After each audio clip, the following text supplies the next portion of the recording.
আপনি কি জানেন, শীতকালে ঘরের ভেতরে থাকা মাত্র দুটি জিনিস একজন মহিলার স্বাস্থ্য, মানসিক শান্তি, এমনকি পারিবারিক সুখ পর্যন্ত নষ্ট করে দিতে পারে?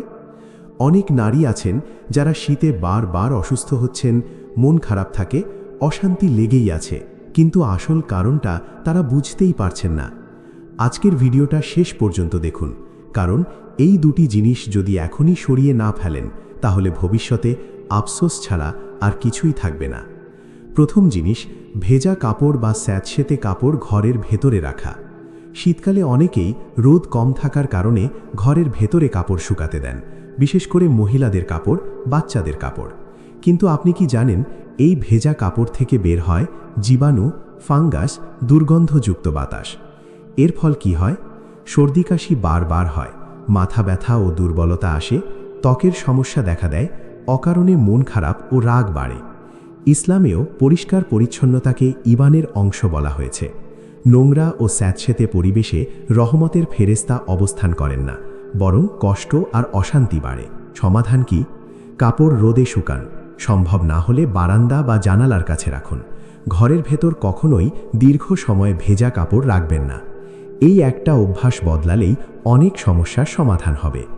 দ্বিতীয় জিনিস, অপ্রয়োজনীয় পুরনো জিনিস ও অগোছালো ঘর। শীতে আমরা ঘরে বেশি সময় থাকি।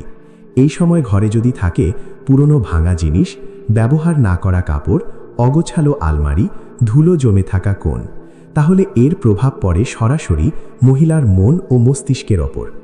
গবেষণায় দেখা গেছে, অগোছালো ঘরে বসবাস করলে হতাশা বাড়ে, দুশ্চিন্তা বাড়ে, ধৈর্য কমে যায়। আর ইসলামের দৃষ্টিতে অপ্রয়োজনীয় জিনিস জমিয়ে রাখা বরকত কমে যাওয়ার অন্যতম কারণ। সমাধান কি? যেগুলো 6 মাসে ব্যবহার করেননি, দান করুন। ভাঙা জিনিস দ্রুত সরিয়ে ফেলুন। ঘর পরিষ্কার রাখুন, বিশেষ করে শোবার ঘর। বিশ্বাস করুন, ঘর পরিষ্কার হলে মন পরিষ্কার হয়, আর মন পরিষ্কার হলে আল্লাহর রহমত নেমে আসে। শেষ কথা, প্রিয় বোনেরা, শীতকালে নিজের যত্ন নেওয়া মানে শুধু গরম কাপড় পরা নয়, বরং ঘরের পরিবেশ ঠিক রাখা।